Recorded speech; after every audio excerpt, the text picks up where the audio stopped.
Welcome to Global Information Security Society for Professionals of Pakistan.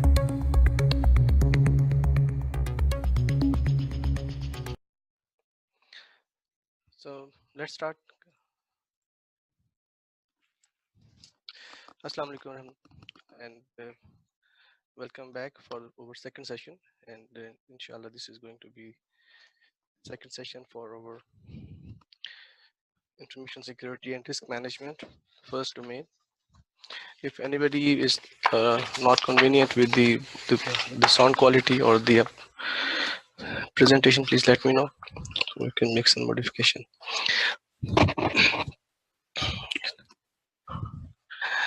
So to continue, this is our second session, and we already covered half of the first domain, and today we are going to cover the second half of the same domain. Just a quick recap: visit our channel. This is the link for the channel, and have a look at the CISSP introductory section by Ahmad, and also have this look at the first session for this particular domain. And we have seen, as it was mentioned on the group also, so there were quite less number of likes. This is just for the encouragement of all the admins and the group, so please make sure that you like it and post your comments, questions, anything. I'll be looking at that also in case something is popped up there as a question from anyone. You can directly ask me, or you can ask on the YouTube channel also, and we can answer all the queries from you.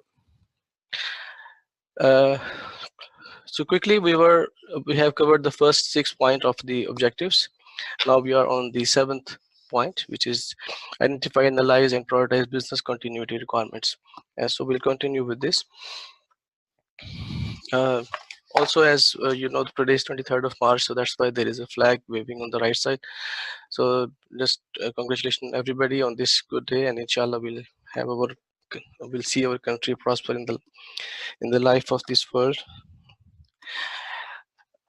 Okay, coming back to our domain. There are two different terminologies that we use generally. So one is the business continuity, the other is the disaster recovery. Many people, they think that this is the same thing. Sometimes some of them, they interchange the meaning of the two. Sometimes they change. When they want to say business continuity, they might be saying disaster recovery and vice versa. So it's very important that you clear that in your mind. The business continuity is a bigger umbrella, and the disaster recovery, you can say, is a technical arm of that, and this is to implement that in the technical way. So disaster recovery is post-disaster activities to bring back your activities to the normal. As on the other side, BCP is related to business continuity, which is a bigger part of that. So the purpose for the business continuity is that the business stays up no matter what happens, whether there is a is this by someone?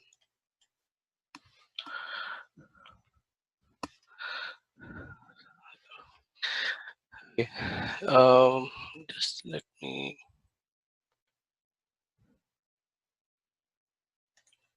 disable the annotations.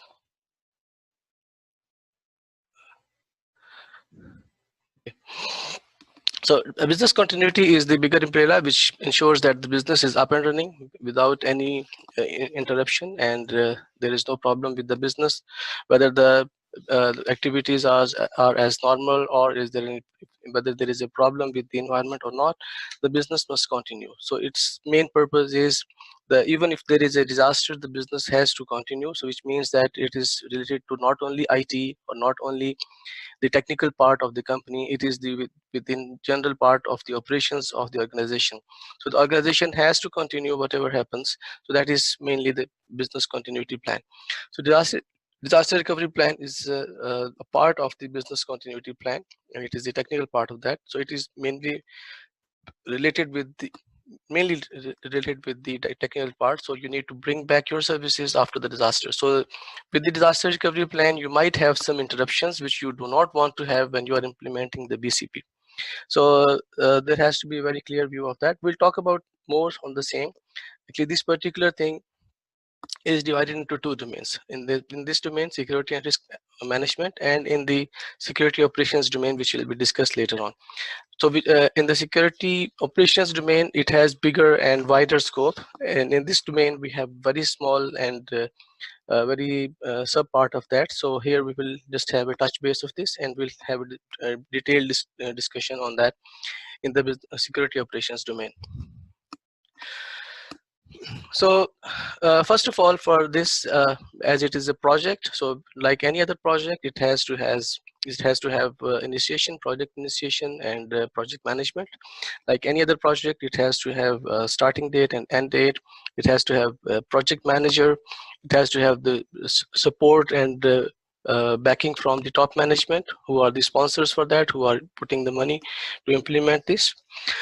So with this, the first step in the business continuity plan, or even it's for the disaster recovery plan, is to have the backing from your management, the project.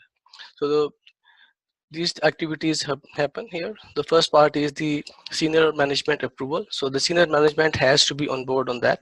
They must also be aware of what they are going to achieve out of this activity. So once they have the business continuity plan, what are the expectations from the management?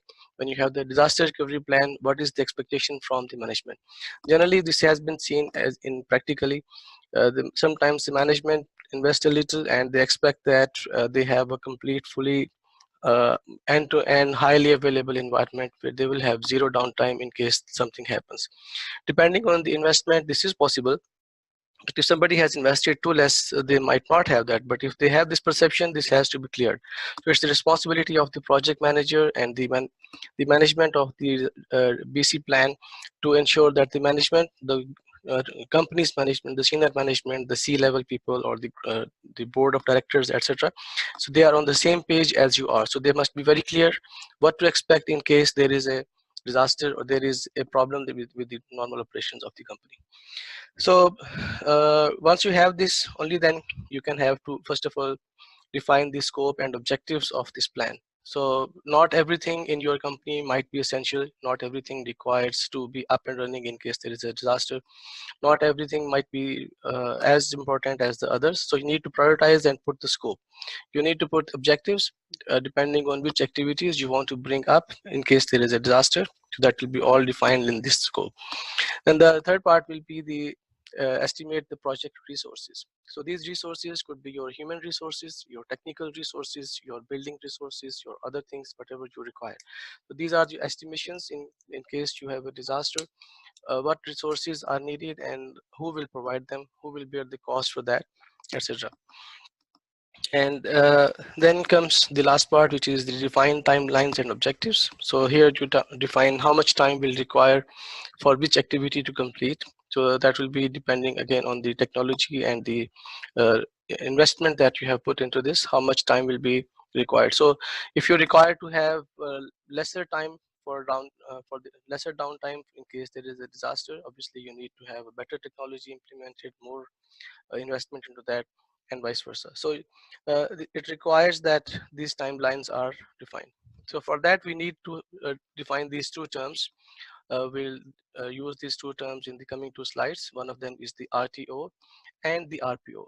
So for any disaster recovery plan to succeed, the RTO and RPO, they have to be very carefully defined and managed and documented, and everybody must know them. So what's the RTO, or recovery time objective? This RTO is also called determine the maximum tolerable downtime. So it means this is the time that the company can bear when the services are out. So essentially this is the time when your services will be down. So in case you have a disaster, within how much period you have to bring the service up. So what happens is, first of all, you need to list down all your critical services in the priority. For example, you have your main company's ERP system. You might say that this is my top priority, so that will be priority 1. And then you'll be having second system, which could be your CRM system, your financial system, your HR system, or any other systems, your databases, your Active Directory, your whatever system is most critical for your organization. You list them in the priority, and for each of them you prioritize that when I have a disaster, what should be the sequence of recovery? What's the first thing that I have to recover? So that has to be documented, estimated in terms of time. So that will be the time that you will agree with your management. Depending on that agreement, you will require the resources. For example, if you want to say that my ERP system should be up and running within half an hour of the disaster, it means that you should have the technology that should support your cause. So if you have a backup that will take 2 hours to complete and 2 hours to restore, uh, it means that you will not be able to achieve half an hour of the RTO in case there is a disaster. So that RTO has to be very realistic depending on the technologies you are dependent. So if you are saying that your RTO is half an hour, you might want to go to the disk-based backups, which will require maybe 20 minutes to restore. So if it takes 20 minutes to restore, 10 minutes for other configurations, it is achievable. Yes, it is achievable, and you can document that. So this is how you will document all other services. So first of all, prioritize them, and then you put the RTOs for that. The other point is the recovery point objective, which is called the RPO. So RPO is how much data the company is accepting to lose in case there is a disaster. So as we see that when we take a backup, obviously the backup is for that point in time. If there is a disaster and you want to recover, so you will recover only up to the point when you took the backup. So the duration from where the backup was taken until the disaster happened when you are doing the restore, so this data will be lost. So let's suppose your last backup was 6 o'clock in the evening, and the disaster strikes in the morning 7 a.m. So from 6 o'clock in the evening of the previous evening to the 7 o'clock in the morning of the next morning, so this is around 13 hours. So this is the time which has been lost. If there are any transactions in the system which has been recorded, you will not have them when you restore the data. So this is the time that you have lost. So this again is the second point, that you have to ensure that how much time of transactions, how much time of data your company is accepting to lose, because based on that you will put your you will put your resources on that. Taking the same example as we took in the previous RTO point, if you are saying that you are taking the backups every day at 6 o'clock, it means that if any time the disaster happens, your RPO will be max up to 24 hours. Because if the disaster strikes the next morning just before the backup, like 5:30 or 5:45, and you have the backup of the previous day's 6 o'clock, and when you recover that backup and you restore that backup, you will lose all the transactions or all the data from the last backup, which will be from the previous day 6 p.m. So your RPO in that case would be 24 hours.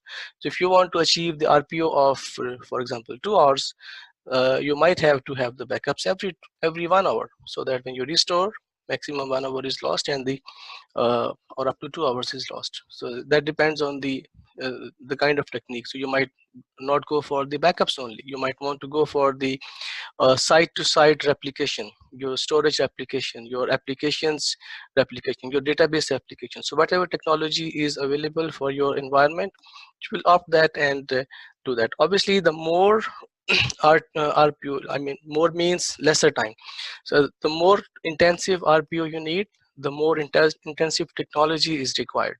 So if you want to have an RPO, let's suppose 2 minutes, so you cannot rely on the backups. You have to have something online, up and maybe active passive databases, and you just need 2 minutes to activate the other database. So in that case, that will be the only option available. So you have to be very careful in defining the RPO and RTO, because they are directly impacting the investment required for your disaster recovery plan. So these are the two different things that you need to understand. Now let's go to the other part of the disaster recovery plan. When you do the disaster recovery plan or even the business continuity plan, the first thing that you perform is the BIA. BIA is business impact analysis. Uh, so it has these activities. So it will help the company to decide what needs to be recovered and how quickly. So it's the same thing as I mentioned earlier. It will sequence the activities or the services that are required from you, and then it has these you will define your priority based on these things. You can say that these are my critical applications or systems, these are my essential systems, these are supporting systems, and these are non-essential systems. So based on that, you will do that. For critical systems, my RTO is two hours, for example. And for critical systems, my RPO is 30 minutes, which means that I have to bring my service up within 2 hours, and I can lose maximum up to 30 minutes of data for my critical systems. For my essential systems, you can say that my RPO is 4 hours and RPO is 2 hours.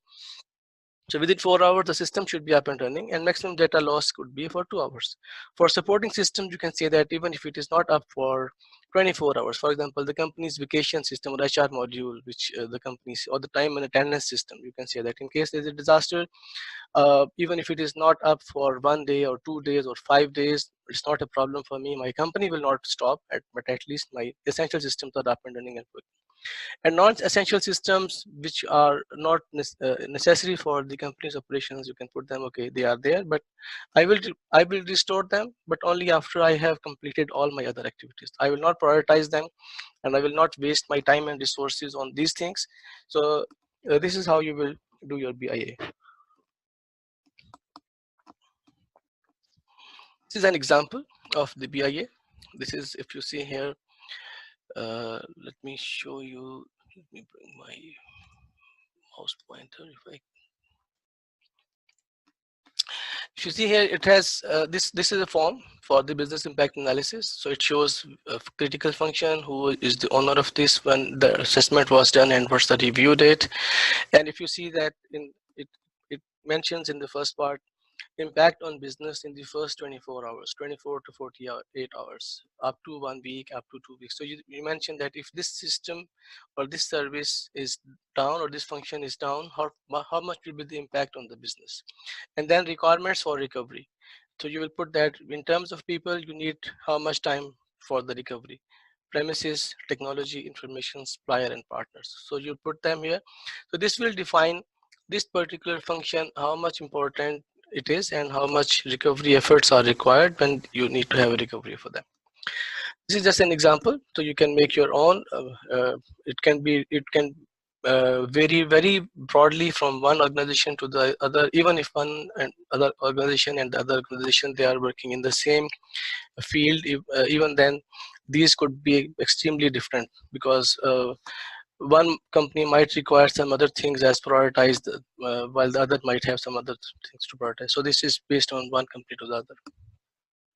So at the end of the business impact analysis, so you will get these three outputs. So first of all, you will have the criticality prioritization. Then you will also have the estimated downtimes in terms of RTO and RPO. And then you will also have the essential resources requirements to support the critical business functions identified in the criticality prioritization. So based on this, this will be the output. So these three outputs are very essential for any disaster recovery plan or any business continuity plan to work. Obviously, then this will be taken forward. We will have further steps of the disaster recovery plan, but that will be discussed in the security operations domain. We move to the next point, which is the personnel security policies and procedure. So this domain, now this function of the domain, or this part of the domain, is related to the people. When we are handling the people, what are we going to do with them, and what's our priority with that? First of all, whenever you are working in any critical organization, so there has to be many different parts, many different techniques which are required to be done, and when you are hiring the people. For example, it is the responsibility of the HR to ensure that when you hire someone, the people who are claiming to be, they are having the right credentials, the degrees, etc., or the certifications which they are claiming to have, they are original, and they are from the right organizations like universities, etc., to ensure that they are there with the proper qualification. So those qualifications have to be tested and verified. Then you also need to have a background check, which means that the HR should contact the previous companies they have worked with and get some information about them. In some organizations, there is a security clearance also required. So in that case, the security clearance should be required from some government agencies, etc. So they must clear them for handling some criticality, critical data, critical systems. So after all of that has been done, only then you hire the people. So this is the prerequisite when you hire someone. So this has to be done. So all the background checks, all the qualification checks, this is part of that. Once you have all of this, when you hire somebody, then that person should also have a very clear job description defined for him. Job description will ensure that the person knows what is expected from him, and the company also knows how to evaluate the person's performance. If there is no proper job description, you cannot expect that both company and the person can be on the same page. So if the job description is not clear, the person might say that I did not expect these things to be working for. Similarly, the company might say that we thought that you also will perform these actions, and he will say no, I will not do that. So for that matter, the job description is a must for any organizations, any bigger things. And this also will ensure that the role-based success control can be implemented very easily. So this will also ensure from the job description what is the person's responsibility and his requirements. So and based on that, we can implement the role-based access control. We'll discuss about the role-based access control in the identity management module coming up. Then there are also the employment agreements. So this is between the company and the employee. So this could be this could comprise of the duration of the agreement, the expectation at the how the termination can happen from the employee or from the organization. The purpose is to protect the company from the organization, from the people, and same way from the people to the organization. You can also have further other agreements like the NDAs, non-disclosure agreements, especially if you are hiring somebody on a contract for a certain duration. Let's suppose you say that I'm hiring somebody for only for only 6 months, and so you need to ensure that the person signs the NDA, non-disclosure agreement, or confidentiality agreement. They also adhere to the acceptable use policy of the organization, and they also adhere to the code of conduct. So these are required to ensure that the person is on the same page as the organization in terms of his behavior, his character, his working ethics, and his attendance to the organization. And then at the end of the job for any person's position within one company, so there could be one of these two positions, when the person resigns or the person is fired. So when the person resigns, it's a friendly handshake. So he says that, for example, I got a new job, I need to leave, or there is a disciplinary action. So the person is found to be guilty of doing something which is against the company's normal operation or its policies. So in that case, he might be fired. So that will be called an unfriendly termination. So in both cases, so you need to ensure that there are proper procedures defined, documented, and everybody knows that. So first of all, uh, there should be procedures from the HR that you should cover the exit interview, the return of keys, close the accounts, ensure they do not have any access, especially on their mobile devices, etc.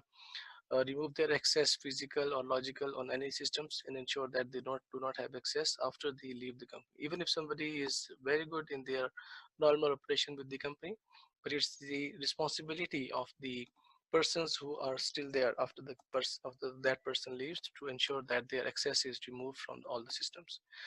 And same thing to be unfriendly. With the unfriendly, it's even more important. So you need to ensure that the people are handled more rigorously in that case. So similarly, if you are hiring vendors or consultants or contractors for some period of time, so the same thing is needed. You should have the same NDAs signed with them. They should have the controls in place. So the organization must ensure that the controls are in place to prevent the loss of sensitive information, etc.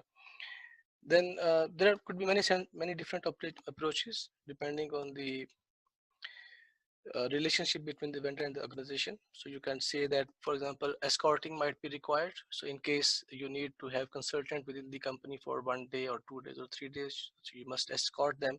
So people must go with them on the sensitive places, so and see what they are doing. Like you get somebody for installation of hardware, so make sure that they are escorted on all parts. They are not left alone on anywhere. You can also have the virtual monitoring.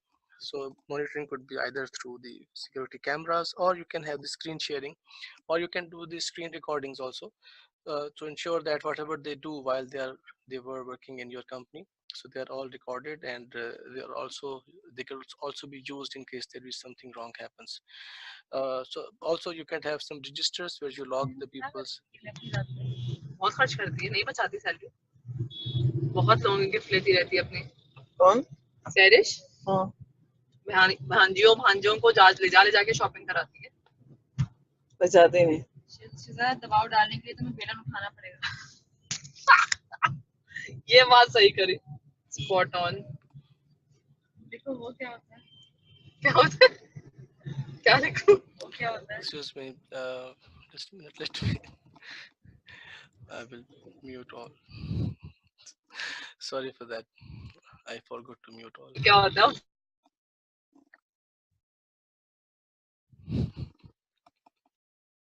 I did that already. Sorry, guys.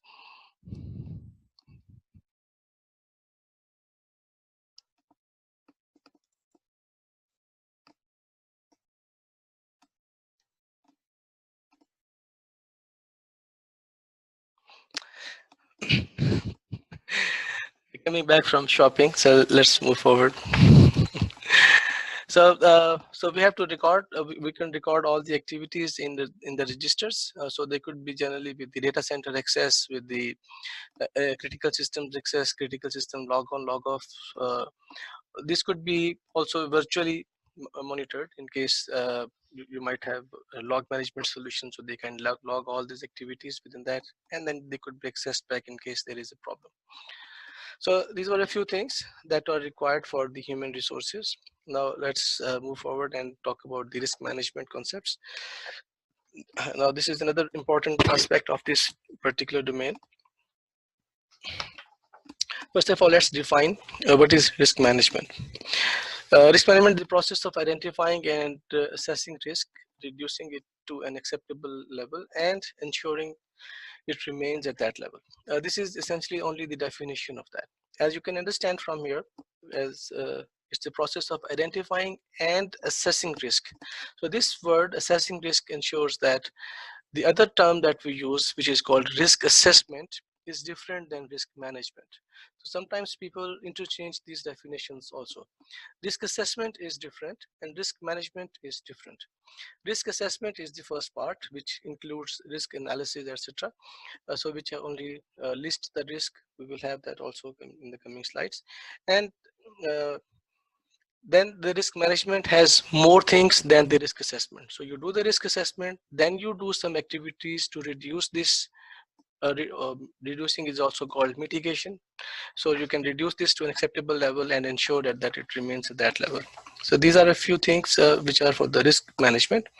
There is no such thing as 100% secure environment. Every environment has vulnerabilities and threats. The skills in identifying these threats, assessing the probability of them actually occurring at and the damage that they could cause, and then taking the right steps to reduce the overall risk level in the environment to what the organization identifies as acceptable is the requirement of the risk management.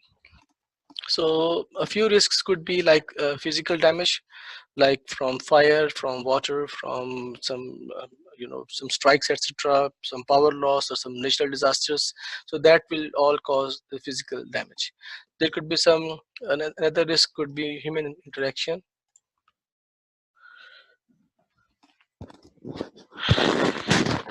The audio is unstable.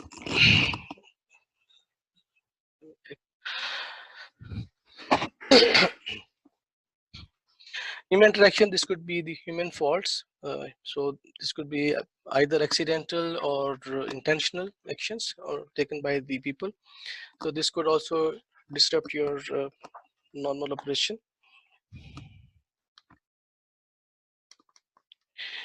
The other problem could be, the other risk could be your equipment malfunction.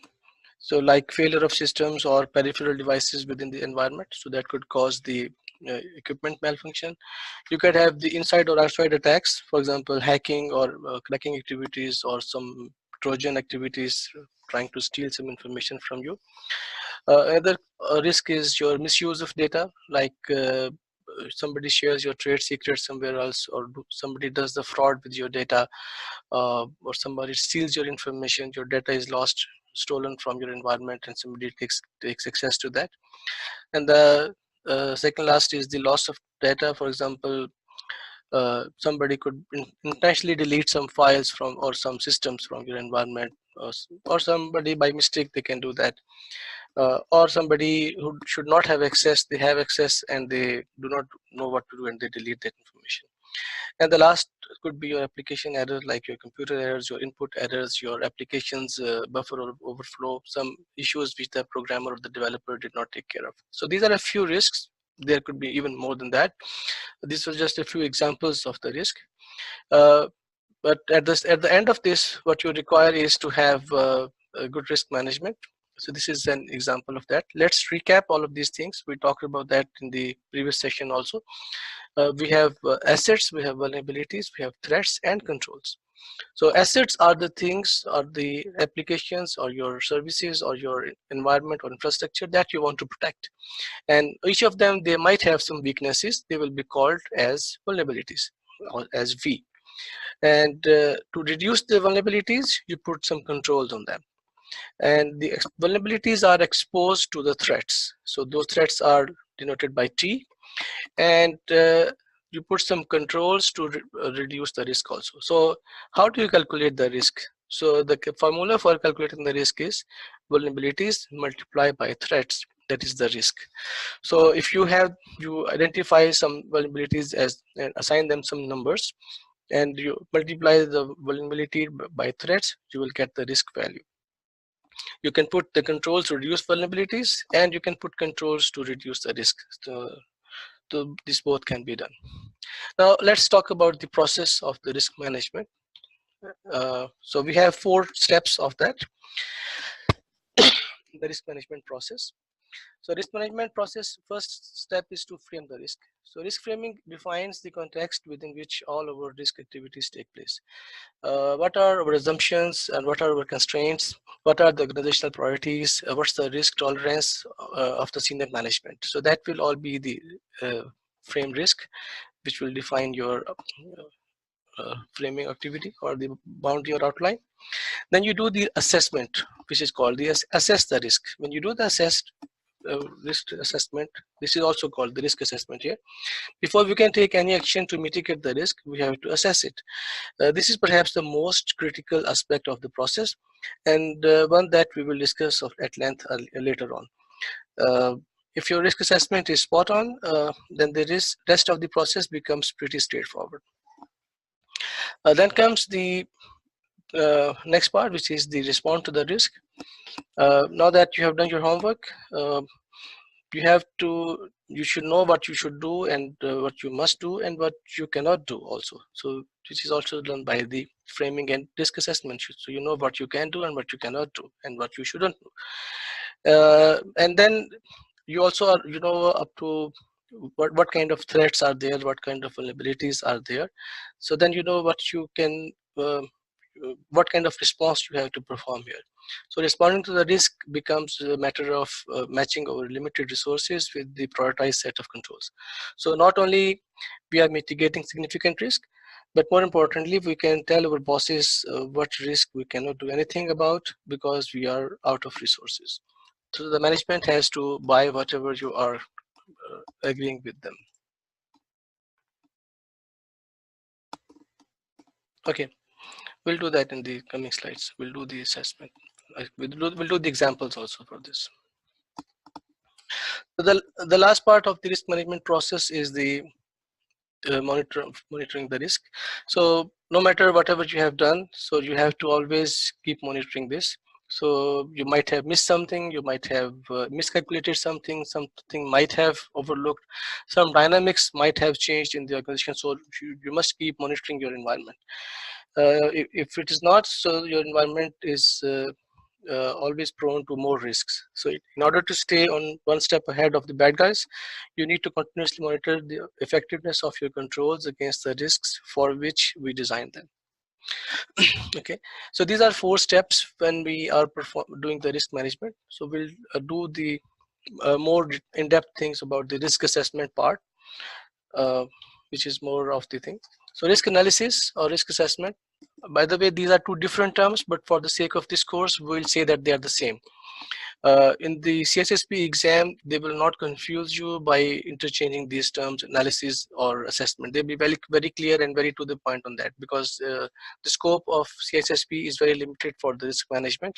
So they will not confuse you in these things. For the understanding of this course, we will treat these both terms as same. If you want to learn more, you can obviously Google it, and you will see that there are there is a minute change between them, but as a CISSP, you will not be required to know about that. So risk analysis has these 4 main goals. So identify assets and their value to the organization, and the value could be any of these. You could the actual monetary value for the asset, like you have a hardware, you have a firewall. Let's suppose the cost of the firewall is $10,000, so that is the value for that. But as you know, in the financial point of view, over the period of time there is depreciation. So if you buy something for $10,000, after 6 months or 1 year, this could remain maybe $5,000, depending on the depreciation, how you do that. So but for the organization, this could not be the only value. This could be one of the things. But if something happens today, that firewall is down and you want to replace it, you won't find another firewall of $5,000. By that time, you might need to have a hardware, same hardware, which will be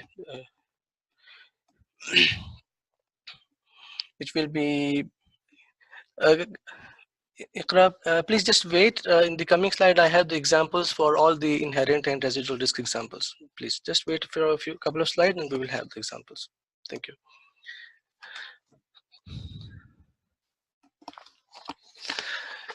Okay. So the value could be any of those.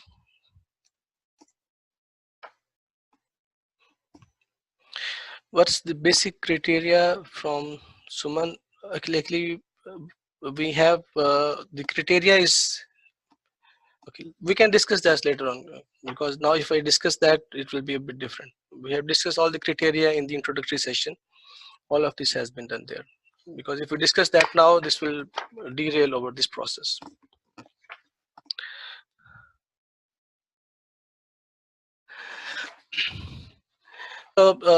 So first of all, we are saying the value. So as I mentioned, so if we replace that particular firewall, it will not take only $5,000. It may take, when need to buy a new one, depending on the kind of things that are there, and also the time that is going to be lost in case there is a disaster and you have to replace that. So you have to calculate all of them. So there should be, you should consider the value of the monetary value of the hardware or that particular piece of asset that you have, the value to the owners and the users, the time lost in case there is an outage for that particular service, and also the price that others are willing to pay for that. So that also is need to be there, and the value for that for your competitors also. If the time when it is down, how much business you will lose, plus how much business your competitors will gain. So that also you have to consider.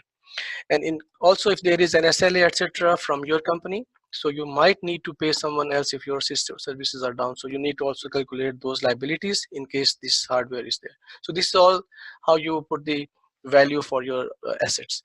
Then you determine the likelihood that the threat exploits the vulnerability.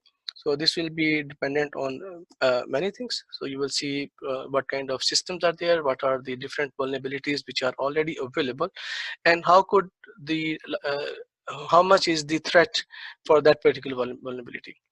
And then you determine the business impact of these potential threats. So in case that happens, in case that threat exploits the vulnerability, how much of the business will be impacted on that? In case it's down, is it going to be fully down? Is it going to be partially down? Will it bring some services down or all the services down? That also depending on the type of asset you are talking about. And then finally, you will have the economical balance between the impact of the threat and the cost of the countermeasure. So when you know what's the vulnerability and you know what kind of threats are there, and you know what's the value of your asset, then you implement some countermeasure for all those threats. Now the cost of the countermeasure should always be lesser than the value. So if the value of a hardware is, let's suppose, after calculation all of these things, take the same example, $10,000. So your countermeasure's price should not be more than $10,000. So if you put the countermeasure as, let's suppose, $20,000, so it is not economically viable scenario. So you are putting $20,000 to secure something which is worth $10,000. This is $10,000 again. Just to reiterate, it is not only the face value of the hardware or asset, it is the overall general value for the organization. Sometimes the asset's value itself could be $10, but the other importance of that, the things could be in millions. So it all depends what kind of things you are protecting. So you have to put a balance between the cost and benefit. So that's the benefit of this risk analysis. So this will give you the cost benefit analysis for your threats, vulnerabilities, as well as your countermeasures. We'll do the quantitative risk analysis and qualitative risk analysis. So these are two different types that you can perform. At the end, we will have the examples of all of them. Okay, so what's the difference between quantitative risk analysis and qualitative risk analysis? As the terms, both terms identify, and this they denote, quantitative deals with the numbers. So in the quantitative risk analysis, you assign numbers to everything. You put the numbers for the cost, to numbers for the assets, the amounts are assigned for everything. And so you put the concrete percentages for everything. And based on that, all the quantitative things are taken into consideration, and you put some formulas to calculate the amount of risks that you have. So at the end, you will have some numbers to deal with. And the other is the quality. So these are the 6 steps that you perform when you are doing the quantitative risk analysis. So these are the 6 steps. So first of all, you assign value to each information asset. Then you estimate the potential risk. Then you perform the threat analysis. Then you derive the overall loss potential per risk. Choose the remedial measures. Reduce, assign, or accept the risk. So we will check all these activities in the coming slides, how we can perform that. So first of all, let's talk about the few terms for the quantitative risk analysis before we go into the examples. So we have the first term called the single loss expectancy. Single loss expectancy means in case one threat really compromises the vulnerability of an asset, how much will be the loss to that asset in that one instance. So if let's suppose you have a firewall, it has an open port and somebody exploits that. So if he does that, how much will be the loss to that? So that will be called single loss expectancy. So SLE is calculated as the assets value multiplied by the exposure factor. So we have a new word here, exposure factor. Asset value we already know. So this is the value of the asset in all its complete terms. So the second term is the exposure factor. So exposure factor is here. So exposure factor is the percentage of asset loss caused by the identified threat.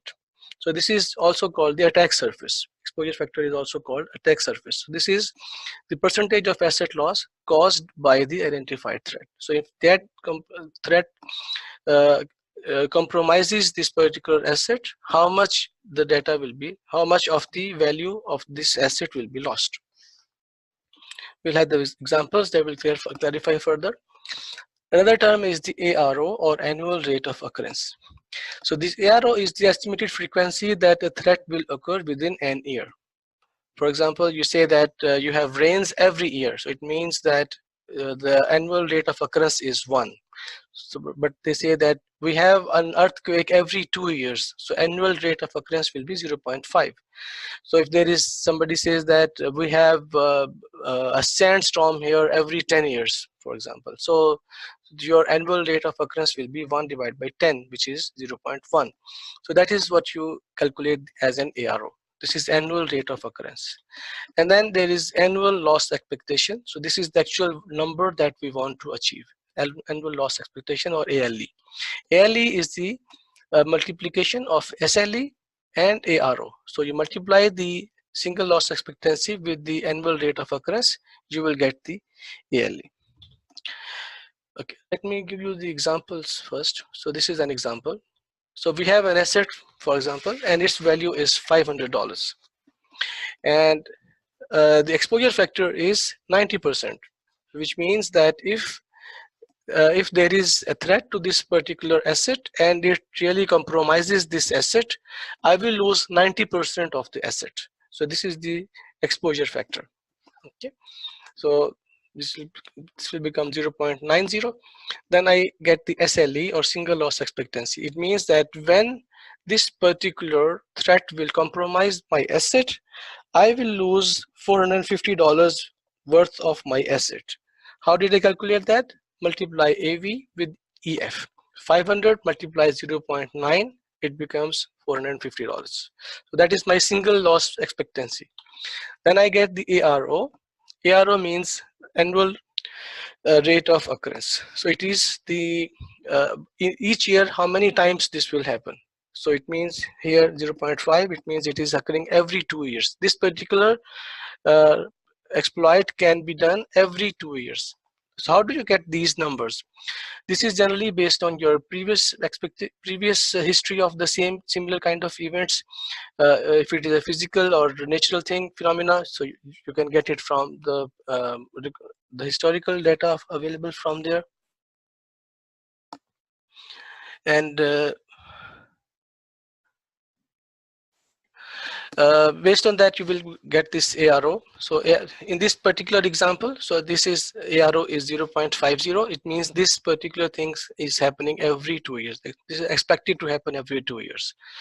And then you get the ALE, annual loss expectancy. So this is SLE multiplied by ARO, which is 450 multiplied 0.5.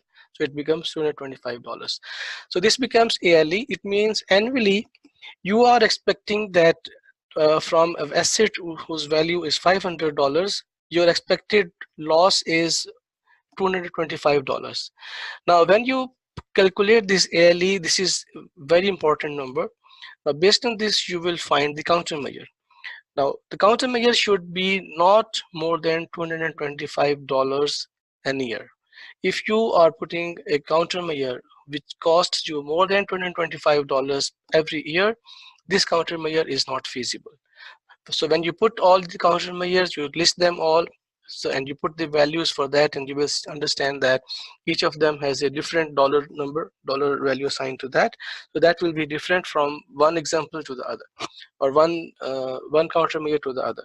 So you have to ensure that the solution that you select should not be more than this $225. So this is another example of the same. This is more of a broader thing now. If you see here, for example, you have asset as a facility. The threat is fire, and the single loss expectancy is that $230, $230,000. So $230K will be lost in case there is a fire to the facility. But the chances of fire is once every 10 years. So ARO becomes 0.1, and your annualized loss expectancy is SLE multiplied by ARO, which is 230K times 0.1. So we get to $23,000. So now you get the ALE. So this is your annualized loss expectancy. So that will be 23. Now, whenever you will be deciding the solution for your fire system, the value for that fire system should be less than $23,000 a year. Then there is trade secret, for example. The threat is it could be stolen. The single loss expectancy is $40,000. If you lose this, you will lose $40,000 worth of your assets. But the annual rate of occurrence is 0.01. It means it can happen once every 100 years. So it means that you should put $400 is the ALE for that, and you should put the measures according to that. So the others are also the same way. File server may be failed. If every time it fails, it will be $11,500. It fails every 10 years. It can fail based on the previous record, and your ALE will be 1,150. The data might have virus, and it happens every year. so you should put the equal amount of that. And a credit card customer information might be stolen 3 times a year. So if you see here, ARO is 3.0, so it is happening 3 times a year, so its frequency is more. Now if you see the SLE is $300,000, but you will put the value $900,000 here. So these were a few numbers, a few calculations, how you calculate these different things. So within the exam, you will find a couple of questions which will ask you to do a few of these calculations. So they might ask you to do the exposure factor, or they will give you a scenario, and based on that scenario they will ask you to find the SLE or ELE or ARO, these things based on the long sentences that they are there. So this is the quantitative risk analysis. So as it is expected, the quantitative risk analysis results, they are we get them after assigning the monetary values. It lists all possible and significant threats, probability of the occurrence rate, loss potential that company can endure over the period of time, and then you put the recommended safeguards and countermeasures and actions. Okay, so the biggest difficulty for any quantitative risk analysis is that you cannot have the numbers for everything. Some things can be assigned numbers to. For example, you can say that this is a threat and I can expect that this will happen every 2 years, but for some threats which are unknown, you don't know what to put. And if something is new, you also don't know what to put for that. So you can only get some information from some available resources to put the numbers on. Okay, so the other type of the risk analysis is the qualitative one. So as its name says, it does not relate with the directly with the numbers. So it is based with the ranks. So you rank everything based on high, medium, low kind of things, and based on that you perform that. So this all is done based on the what if analysis regarding those situations. So the purpose is to provide a consistent and subjective assessment of the risk to specific IT assets. Okay, so this is all scenario based. So each scenario is examined, and within that scenario you will identify what will be the priority for which of these activities there. So let's take some steps for that. Again, it has 6 steps. So again, you list first of all the assets based on the criticality. You sort them. So the top most critical will be on the top, and the least critical will be in the bottom. You specify the critical threats and vulnerabilities for each asset. So for each asset you define what are the different vulnerabilities and threats for that.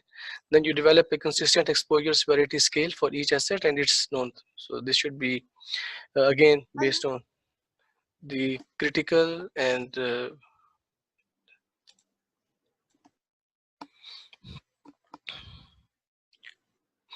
critical, medium, low, and high kind of things. And the 4th step will be organize and prioritize the risk assessment results. So from the most critical to the least critical. Then you prioritize the funds for the security controls and security countermeasures. And finally, you will ensure that the organization's critical assets achieve appropriate goals for confidentiality, integrity, and availability. I'll show you the example here for this. If you see here, this is the scoring for that. On the left column, let me move the mouse. So I hope you guys can see the mouse pointer.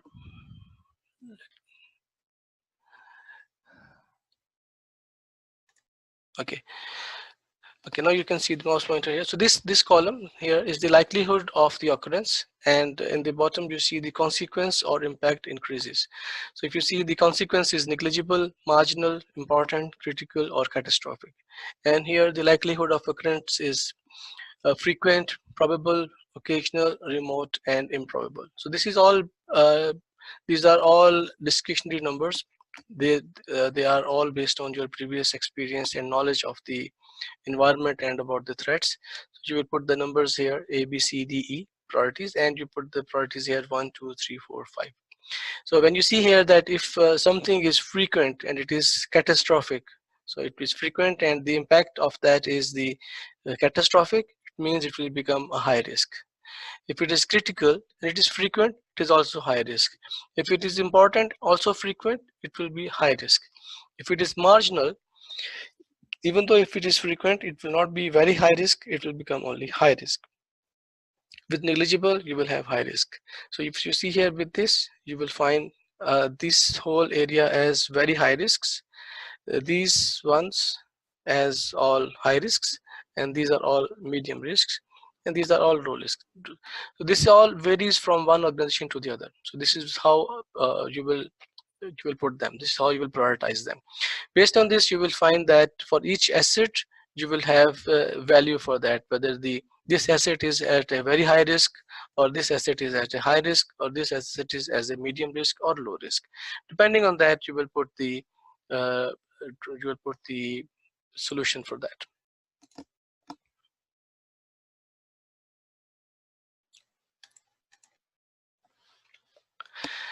So these are the few comparisons between quantitative and qualitative. So in quantitative, you have financials and hard costs. It can be automated. You can have formulas and you can automate them. It requires less guesswork because everything is numbers based. You can just do the multiplication and division, etc. You will get the accurate numbers, and it is very easy in case of a communication of result. For the qualitative, it has no complex calculations. It is based on judgment. You will see this is high value, high risk, low value, low risk, low impact, etc. So you will get only this. So this is all based on your judgment. Low volume information is required for qualitative, and short and easier workload is done in that case. But because all of this is on the guesswork, so you will not guess the exact numbers in case of the final results. But they are all, both of them are acceptable norms in the risk analysis part. So within the exam point of view, they will give you scenarios and they will ask you what kind of risk analysis is here, is feasible here. In case you are dealing with numbers, obviously it is a quantitative thing. In case you are only dealing with the quality of the things or with the judgment of the person on that, so that will all be qualitative. So in the end, when you do this, so the management decides on the few things. So we have a few terms here for the risk. First of all is the acceptable risk. So the minimum acceptable risk that an organization is willing to take. So when you say there is an acceptable risk, it means the management is willing not to put any control for that because they are willing to take the risk for any of the reasons. So one of the reasons could be that they don't have budget, so they will say, let's leave it for this year, we'll see on this next year. So it means they accept this risk to be there. They know there is a risk, but they will say, we are okay with this, we'll live with this risk, and we are accepting it. So that risk will be called the acceptable risk. Then there is another term called residual risk. Residual risk is once you identify a risk and you have put some controls to overcome that risk. At the end of putting the controls, still there is some risk left. So that will be called the residual risk. So the risk remaining after the security controls and countermeasures have been implemented. So that will be called residual risk. Like for example, you have a firewall and you have a risk of attack on that. So you implement a few technical measures and you close most of the ports, and you have only 3 or 4 ports open. So now the only residual risk is that if somebody exploits those 3 or 4 ports, that will be your residual risk on that. The examples can vary from, again, one system to the other. The another term is called risk management, the process of reducing risk to IT assets by identifying and eliminating risks. And the last part is the risk analysis, the process of identifying the severity of potential risks and vulnerabilities and assigning the priority. So if you see, the risk analysis is part of the risk management. We have a few formula here. How do you calculate the total risk for an asset?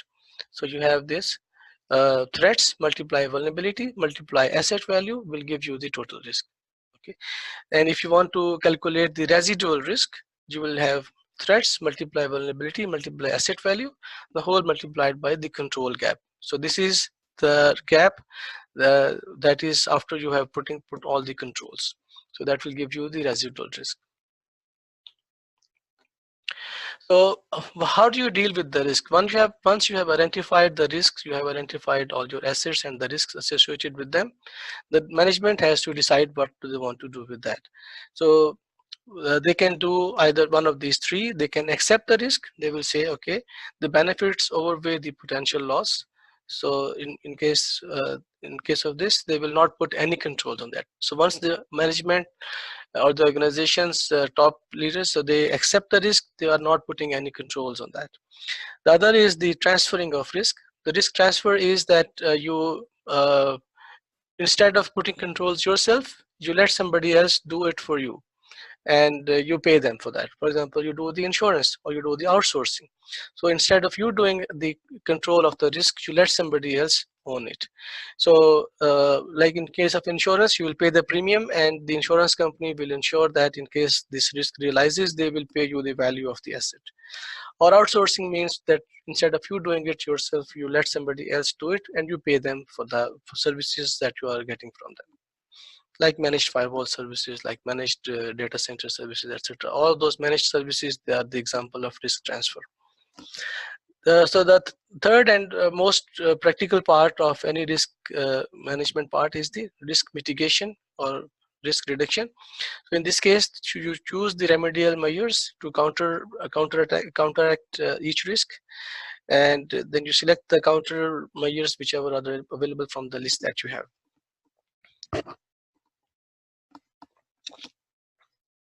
These are the three actions that you can do. So you can have many different kinds of control. You can have administrative controls, you can have technical controls, or you can have physical controls. So the administrative controls are soft controls. For example, you can have your policies, your regulations, your procedures. So they are all part of the administrative controls. Then you have your technical controls. These are the technology that you have implemented, like you have login screens, your access lists, your permissions on the resources. So they are all part of your technical controls. So then physical controls are like your physical access, doors, windows, etc. So they will all become your physical controls. You have security guard at the entrance, you have glass doors, you have bars, you have fences, etc. All of those are the physical controls. But as we talked about this in the first session, you should always look at the defense in depth. So you should not rely on a single thing. So in this case, for example, if you have an asset, so there are many threats which can reach here. So you put many different layers here.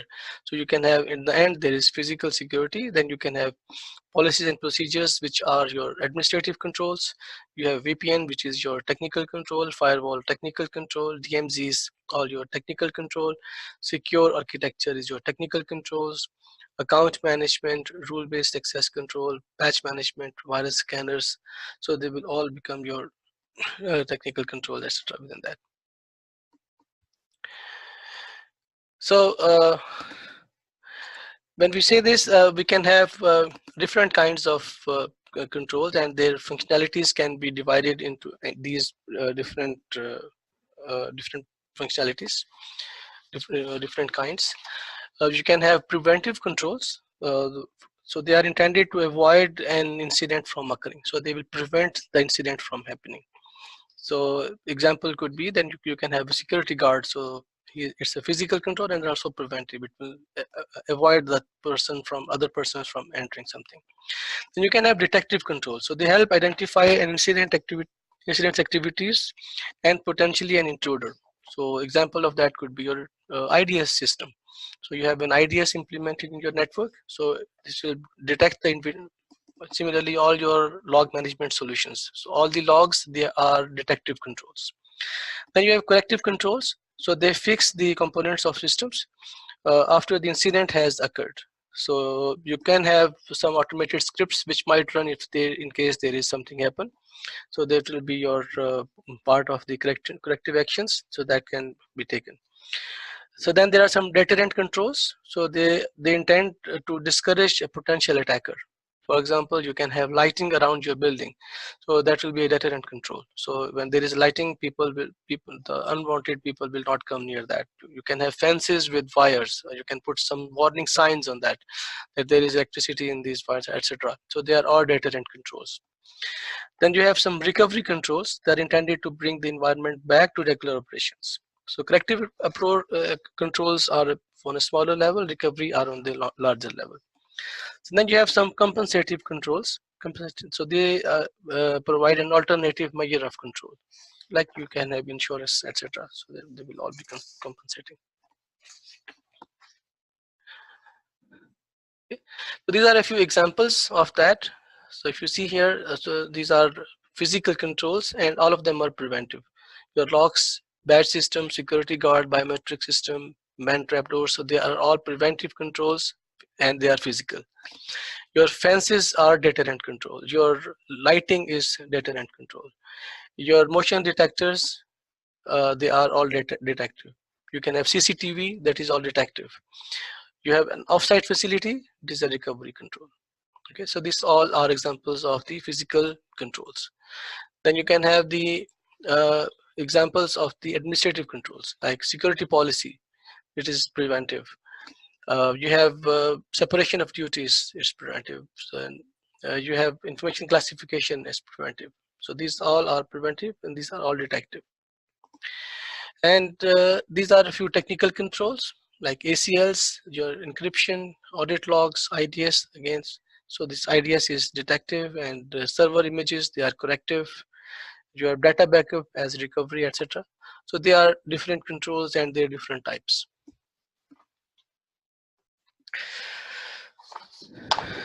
Let's move to the threat modeling concepts. So threat modeling is it's the process of describing feasible adverse effects to our assets caused by the threat sources. So you are thinking just like the attacker and or the threats, and see how these things are happening. So it enables informed decision making about application risk and security risk, etc. So based on this, at the end of this threat modeling, so what you perform is you think like the attacker and see how they are trying, how the person or that particular process will try to overcome all the controls that you have put on your assets. So if they are trying to overcome that, what will be the actions that they will perform. So for that you will do the attack trees, for example. So in this particular example, so there is a person who is fired, and he wants to get access to the company's president's mailbox. Now what will be his course of action on that?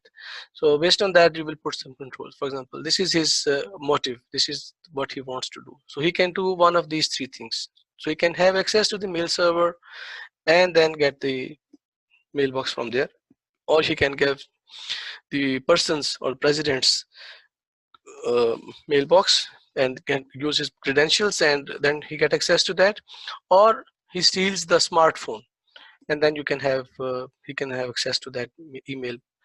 So to do this, he can either use this server admin credential or hack into the mail server. To use the credentials, he can use these three different types. He can do the social engineering, he can steal access token, or he can do the brute force. So this is called the access attack tree. This way you will create the attack trees for all the different scenarios that you will have, that will help you identify all the different types of threats and their paths for that. That will all be called threat modeling. So in this case also, he will do this the three actions. He will do the social engineering, or he can do the get the access through the token by wiretapping, etc., or he can do the brute force attack. If you see here, these three activities which are done here and also be done here. So you can combine these two. This will be called reduction analysis. So once you do the attack trees, so you will find out the activities which are repeating, and you will note down only once. Based on that, you will create the countermeasures for that. Now you know that these are the different possible activities that the attacker can do. Now you have to put the countermeasures for that. So If you want to avoid the person to do access the mail server, now you need to put some policies, some access control on the server. Similarly, if you want to have the credential access theft, so you have to do something against all of these three. So the same three is done here, same three are done here. You will note it once. This will be called reduction analysis. So this methodology is based on the observation that typically there are multiple ways to accomplish the given objective, and you have to just find out all those combinations and put a control for all of them. Okay, so once the threat modeling is done, the practitioner and the security professional should work together to deploy the most appropriate technologies and processes to remediate the threats. The problem here is that unfortunately you cannot do all the risk trees. You cannot possibly put all the actions that an attacker can do. You are limited with your knowledge and expertise. For example, the same case here, as you have previously seen, we are putting only these three activities the attacker can do. So maybe he has some other access things also.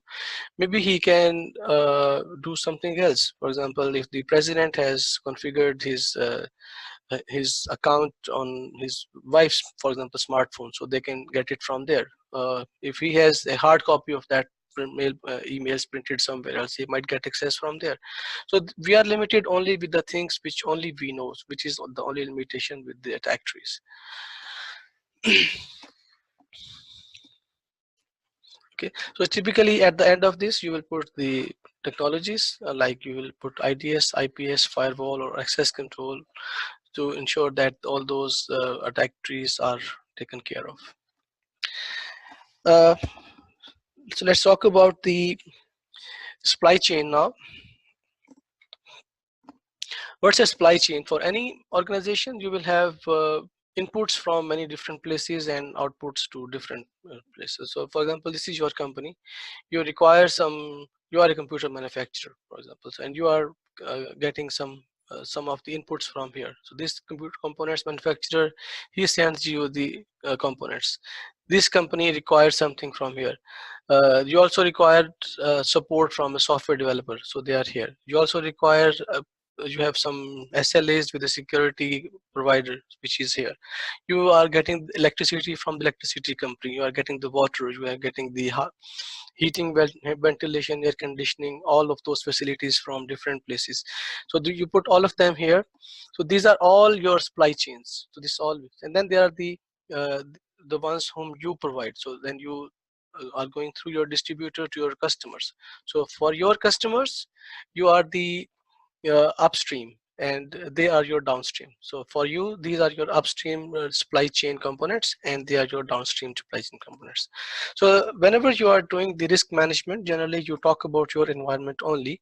You might have an excellent environment. You might put a lot of controls in your environment. You might have a lot of things in your environment which will ensure that your services are up and running and they do not go into the jeopardy in case there is a problem. But how do you ensure that your upstream supply chain vendors or suppliers, they also form the same kind of security within them?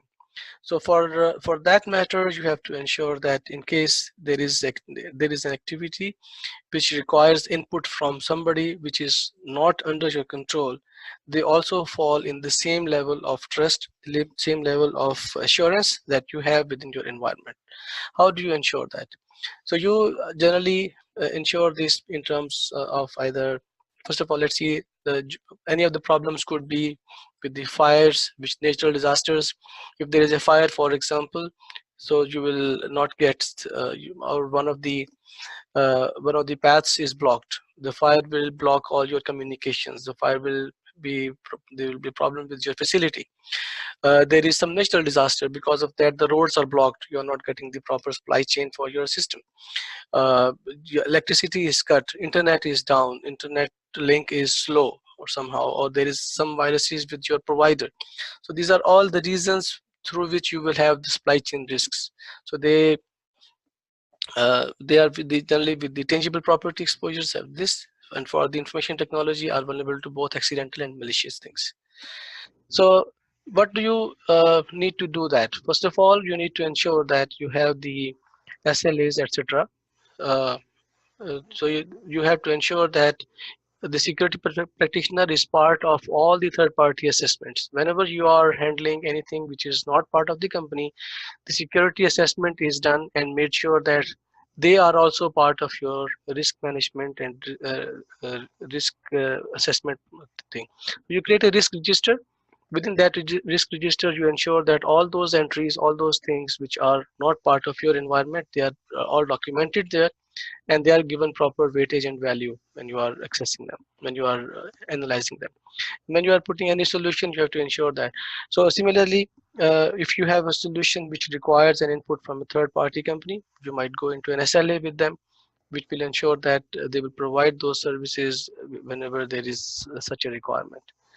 So uh,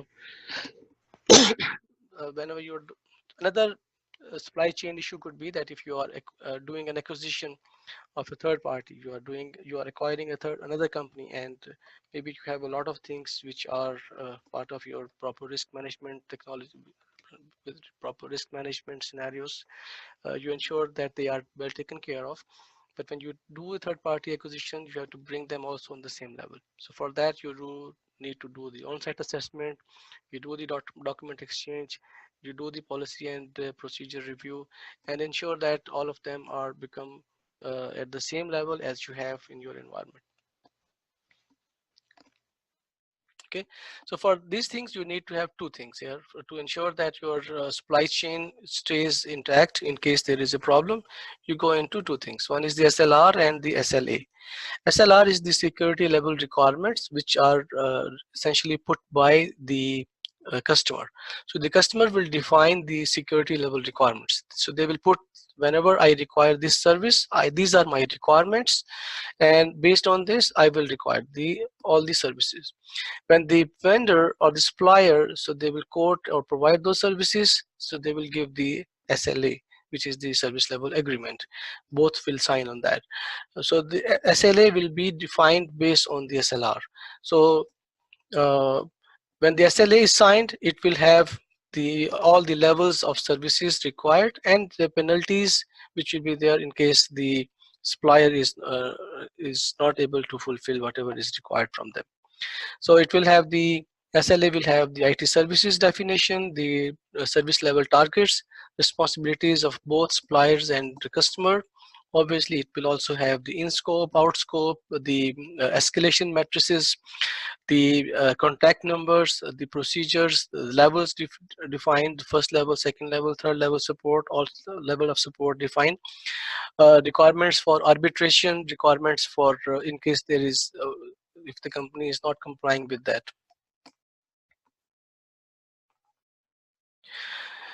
Yes, so there is SEMA has give this good input into that, obviously. So the regulators guidelines of the country, they will definitely put us into picture.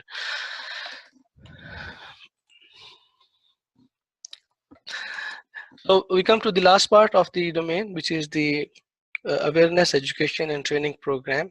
Um, so any security program, it requires awareness from everybody. Security is not one person or one department's responsibility. Security is the responsibility of everyone who is part of this whole organization, whether they are hardware based, whether they are software based, whether they are users, whether they are managers, whether they are administrators, security people, non-security people, IT, non-IT, everybody is responsible. It's a saying that the strength of any security chain is equal to the weakness of the weakest link of that chain. So if you have one link weak in your security chain, so that one weak link can compromise the whole of your security program. So you have to ensure that everybody is on the same page when it comes to the information security in general. So for that, we require to have a program within the organization which will ensure that everybody in the company, so they have the same understanding of the information security as others. So not that generally when it comes to the organizations, it has been observed that people takes information security as a burden. So they will always say that the security guys are creating problems for us. They are making hindrances for our normal operation. They do not want to they do not allow us to work normally, and they are creating a lot of new rules which are not good for the environment. But if they understand the reason behind that, the methodology behind that, the core competencies which will ensure that their performances are boosted because of that, and their services uh, are properly improved with the information security program, they will become part of that. So for that, it is a big requirement, so that you have to have a security program, a security education, training, and awareness program. So we have, as you see here, the first part is the security education. So this is essentially for the security related people. So you need to ensure that people who are responsible in the company for information security, they have the proper education, knowledge, and skills about that. So this is the skills, like you get the CISSP certification. This is one of the examples. You get other certifications, other trainings, so that will be all part of the security education. Also the training within that. So training will be essentially on the technical part of that. So you might get in that.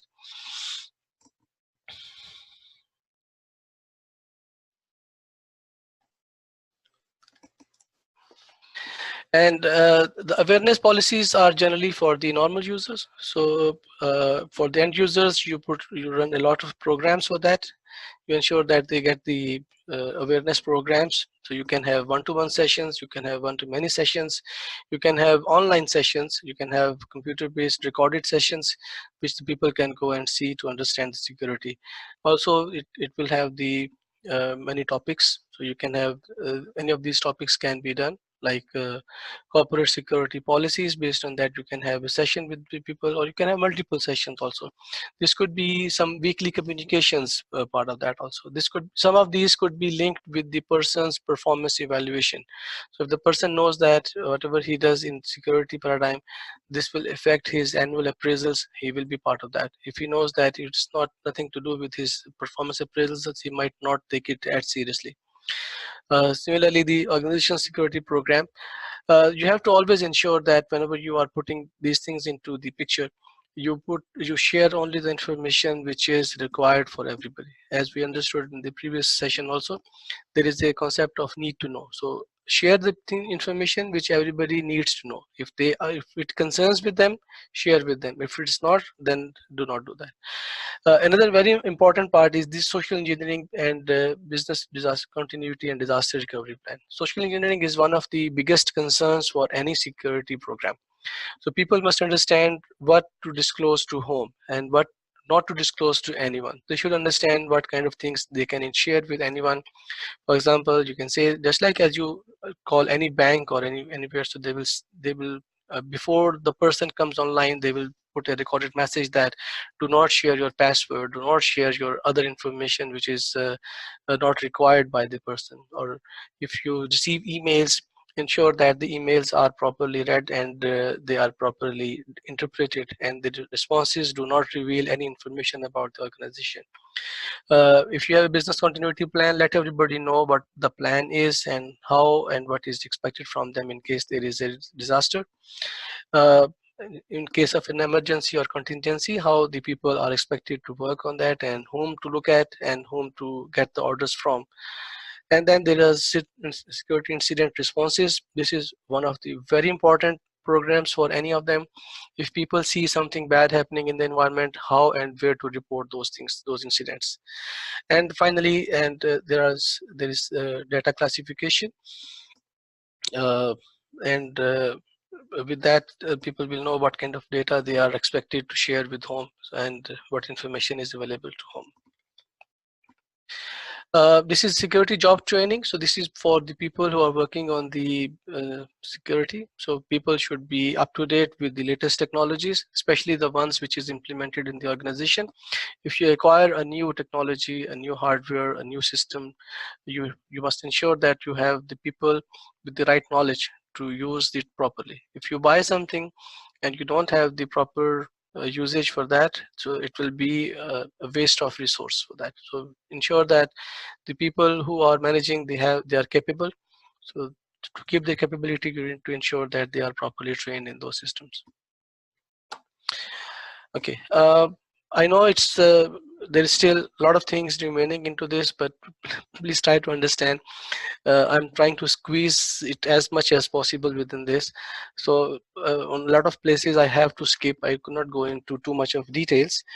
There are a lot of other informations available on the web. So you can take each part and search on the web. If you need any clarification, you can ask me separately or part of this. We will have this uploaded on the YouTube. You can ask questions over there.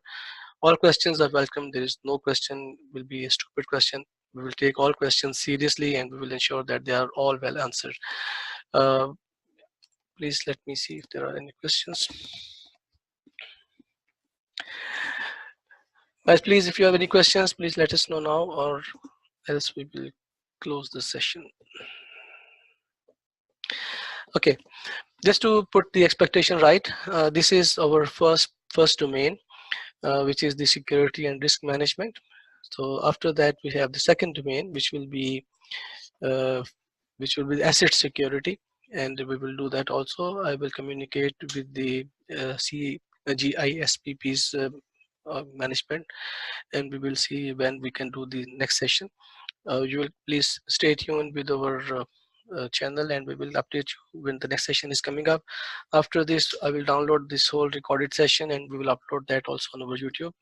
Do visit there, share it with others, and this is just like a community work. So we want each of you guys to be well versed with this. Spreading knowledge is good, so we are trying to do our part. Okay, I will do one thing now. I will unmute also all.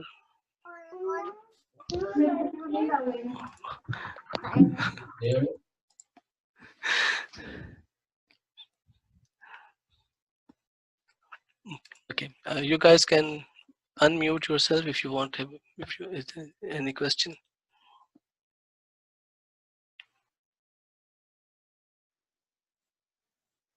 From my side, Imran, no have question. Thank you. Thanks you for share with us this type of information.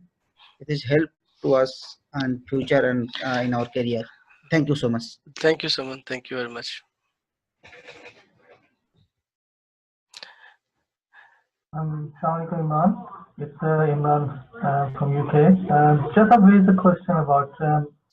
I know that the slides videos are available on the Gispp YouTube channel. Is there any way we can get some documentation for this part 1 and part 2 in paper form, like as you were describing on the go? And second thing is before you go ahead with the part 3, so if you share the same slide beforehand, so people can go to who would be interested to go for the CISSP class, so they will more understanding and there will be more concrete questions will be prepared for your session. Okay. Thanks for the question. Let me just clarify. There are a lot of materials available on our channel. Just stay tuned with the WhatsApp group and also the Facebook group. So there are a lot of things available on the Telegram. There are a lot of material in terms of books, question banks, supported material. They are all available there. Make sure you go visit there and see that. If you have any specific requirements, do a shout on the group, and we will ensure that you get that. As far as this presentation is concerned, I don't have an issue. I can just share this presentation also, but getting it beforehand will be, it's fine. I have no issues, but this will not have any benefit in that case, because you have all the other material also available. It's up to you. No problem with that. I can share that.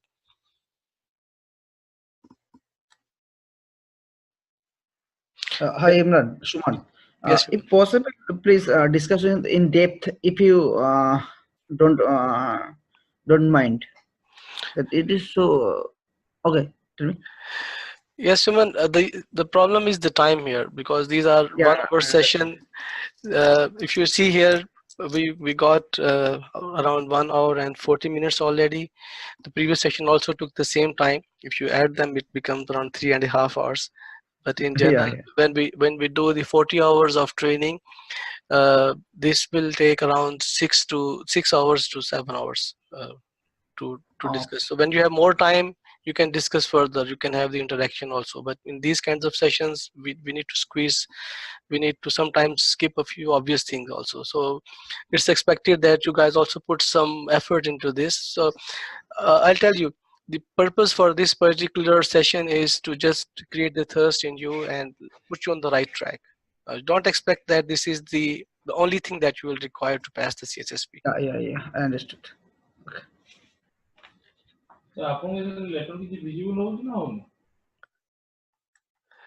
The question is about the material. I haven't shared it yet. I will share it. I will share it with the management and they will share it with you. Any more questions?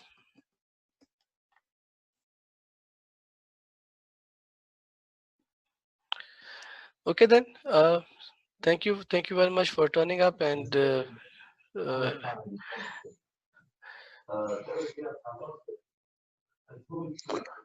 thank you, Imran bhai. I think we can close the session. okay, sir. Thank you.